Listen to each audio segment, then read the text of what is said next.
Hello peoples and popples, and welcome back to my channel. I'm Fiction&Flora, you can call me Flora, and today we're doing my week 4 check-in. If you think you saw this video already, no you didn't. No you didn't. Actually, my original footage was corrupted, and when I uploaded it, for some reason it only uploaded 10 out of the 16 minutes that I recorded, so here we are recording again.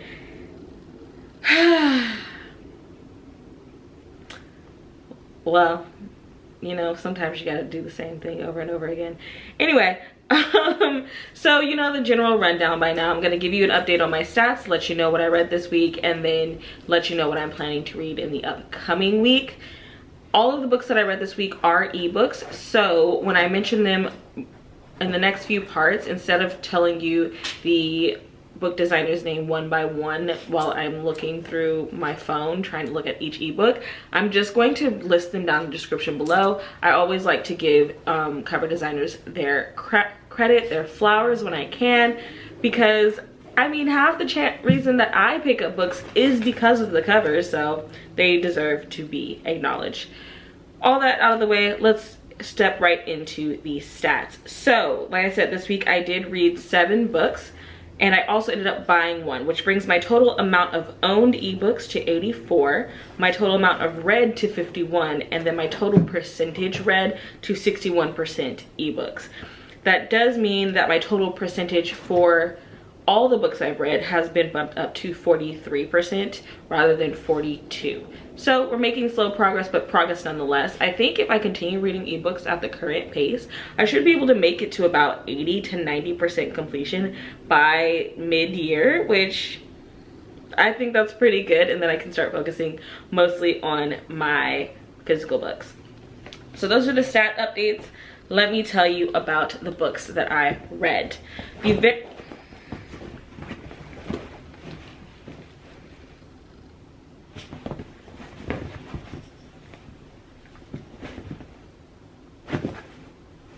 The first book I read last week is The Ballad of Borag-I by A.P. Beswick. This is a standalone short story, a part of his The Levantria series, and this follows a young orc who decides he does not want to be a warrior and instead would like to be a bard. So we follow his journey to achieving that goal. I ended up giving this a 2-star. Unfortunately, I do not think it was a very successful book. He did say, because I found this book because the author put up a TikTok talking about how he was inspired by the cozy feeling of Legends and Lattes, and I do not see the inspiration outside of the main character being an orc. I'm gonna be so honest with you. I think the pacing wasn't very well done for a book that's 150 some odd pages. Spending several paragraphs describing one thing is not going to allow you enough time to get a full plot to a satisfying end, you know? And I also feel like the way it was written was a little bit hard to get into.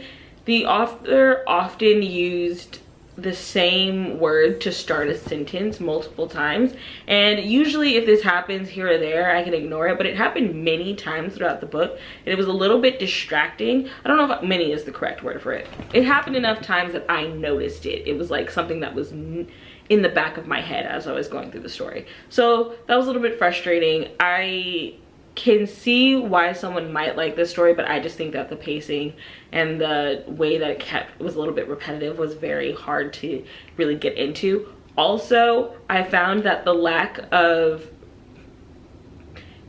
orientation was very hard for me, and by that I mean our character travels, and I don't know how long this journey was. I don't know what the terrain was exactly like. I know there was a desert at some point, but was the entire thing desert? Because I swear we were talking about trees at some point. So I don't really know what the terrain was. I don't know the distance, and I don't really have context for the rest of the story. Like, our main character travels from a cave system where they lived with their family. It's like a sophisticated cave system, don't get me wrong, but a cave system, and then they walk into a town that is basically a western town from like the US westerns, and then one of the characters has a southern accent, like a Southern American, like a a USian Southern accent specifically, question mark? I don't know. Because it was just described as Southern, but like in the context of a fantasy story where I don't even know where things are located, that was a little bit frustrating for me. I digress. Like I said, I gave that 2 stars. The second book I read this week was The Bookshop and the Barbarian by Morgan Stang. This one I also gave 2 stars. This story follows a woman who becomes a proprietor of a bookshop in a small town that had been abandoned for years. She's working on getting it set up, and we are basically following her journey as she becomes a part of this town and community. She does, at the very beginning of the story, she ends up hiring a female warrior from a different part, like who's acting as a mercenary in the town, to be her protection / assistant at the bookshop. This is said Barbarian and Bookshop, and I guess the title is referring to how the main character interacts with them, because I really thought that the title was talking about how our main character would be the barbarian in her interactions in the bookshop. That was not the case. Unfortunately, this story was written in a very similar way to Hitchhiker's Guide to the Galaxy, where the narrator is talking directly to the audience and they think they're being funny, and people always say it's British humor. I like British comedians. I don't like this story. And I didn't like Hitchhiker's Guide, so I don't know. The humor just didn't work for me personally, and I also did not find that any of the characters were particularly likable. And I know likable isn't a necessity for every book, but something that's being like put up as a cozy story, I think I might need to like at least a few of the characters. I was just like, okay, I didn't really care about anyone because they felt a little bit flat. And the 2 main leads, it does have a sapphic love story like trickled in there, but unfortunately the 2 main leads don't have enough chemistry for me to believe it. It wasn't for me. 2 stars. The next one I read is A Pub in the Underworld by Harmon Cooper. This is the first in the Cozy Abyss LitRPG series, and everything after this is about to be a LitRPG. I'm letting you know now. But basically, we are following our main character, who is a warrior who kicks the bucket and wakes up in the underworld. This underworld has game elements, and he is assigned the job of brewer and becomes a proprietor of a local pub, and we're basically following him as he figures out what the underworld is like, making friends, becoming a part of the community, and setting up his pub. And I loved it. It was cozy. Yes, this is what I wanted from everything else. This is a good book. I enjoyed it. I gave it 3 stars. Did I give it 3 stars? Yes, I gave it 3 stars. I will say that this one also was trying to convince me of a romantic element between the 2 main leads, and unfortunately they came off for me more as siblings than romantic interest, other than the author like semi-constantly talking about how big and strapping he is, and like how beautiful she is, and how like they like blush when they talk to each other. Unfortunately, they kept telling me these people were kind of interested in each other, but I didn't believe that they were kind of interested in each other. You get what I'm saying? Just, it's gonna be a no for me, dog. Next I read I Think Our Son Is Gay by OKURA. This is volume 5 in the I Think Our Son Is Gay series. One of my favorite manga series, honestly, and it is so perfect.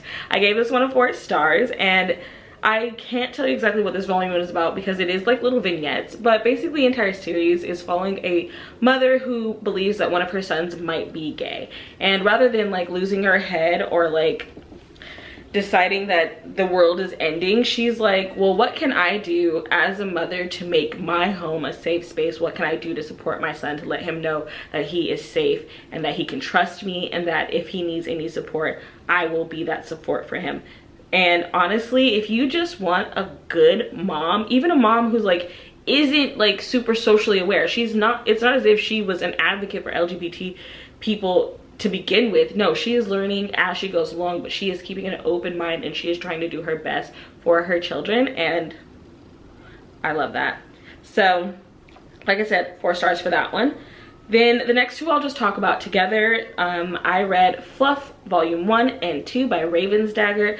This is a lit RPG that follows a young woman named Emily who is recently off to college. In the world that she lives in, every day, once a year, a bunch of people gain powers. Not everyone, but like select people. And these powers can be really mundane, like just getting you a little bit of luck here or there, or it can be something that's really big and flashy. Think My Hero Academia. But when it comes to your powers, you also get an alignment classification where the system will decide what it thinks your powers would best align with, and it goes between hero and villain and everything in between. So you have like petty criminal or mischief maker or like really good person, I don't know. Anyway, so these are like, and she finds out she's a villain, which is very rare for someone to be actually titled a villain, and all she wants to do is live a normal life. That's not gonna happen. But what makes this so cute is that her power is to make minions called little sisters, and they're young girls who have animal features and like their own superpowers, and they all have really distinct personalities. It's very cute, it's very cozy. She does start off the book very nervous and anxious and like socially, I won't call her inept, but she's not doing well socially. And we slowly see her become a slightly more confident version of herself. The entire series so far has happened in a very short period of time, so she still has those anxious moments. But you see her become more confident in her choices, become more confident in her interactions with other people, and that's lovely to see. I did end up giving both volume 1 and 2 4 stars. The last book I read last week is Tree of Aeons by Spicer, and this is a story wherein a man dies and is reincarnated as a tree. And wait. Before you say you've heard this one before, I'd like to point out that the last one was a man-eating tree, and this is a tree that collects souls. They're the same, but different. So this one I really enjoyed. The main character, like I said, is a tree, and this entire story takes place over a very long length of time. Like, it's not happening in 1 or 2 years, it's happening in decades. So it's taking a long length of time. We're watching this tree grow and gain consciousness and power, and also in this world, once every 10 years a demon king comes and just starts laying waste to the land, and then these heroes come and they're very destructive as well. And it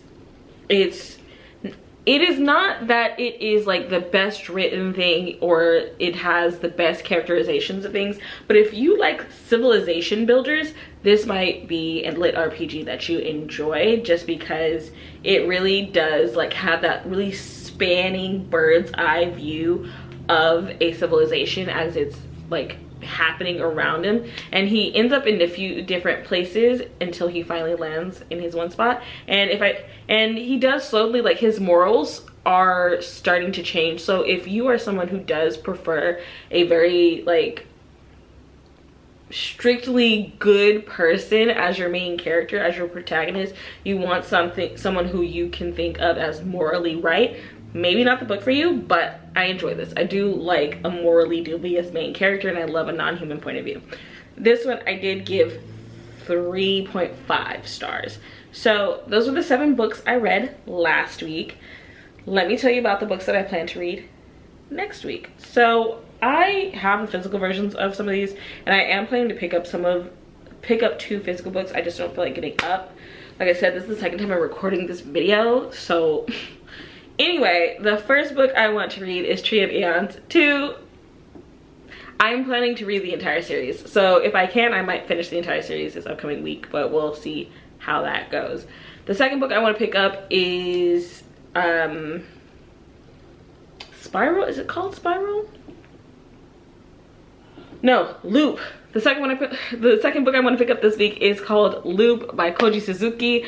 I will tell you the translator when I actually finish reading it, but this is the 3rd in the Ring series, and the Ring series, in case you don't know, it is a little bit of an older title now, but the Ring series follows a cursed tape that is connected to a ghost named Sadako.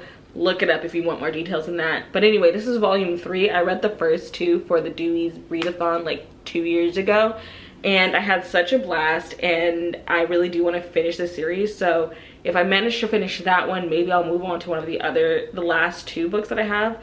But this one definitely this week, hopefully, fingers crossed. Last but not least, I do want to try and read Bram Stoker's Dracula. I've actually never read the book. I have watched various adaptations of it. I've heard people talk about it. I think I might have even seen like a play adaptation in high school. I don't know. So I figure maybe I should actually do it. I do know that it's done like through letters or journal entries, which is intriguing. I kind of wish I didn't know how it was gonna go so that I can like experience the discovery, but at the same time I've only heard it like second and third hand, so maybe it'll still be that nice discovery for me. So those are the 3 books that I definitely know I want to get to this upcoming week. Those were the 7 books that I read last week. Thank you for checking in with me again. Hopefully this one is actually up. Did anything intrigue you? Are you reading anything? How are you keeping up on your reading, guys? How many of your books, your physically owned or digitally owned books, have you read? Putting a dip in? Let me know. Anyway, I will see you in the next one, and I hope you have a wonderful day. Bye.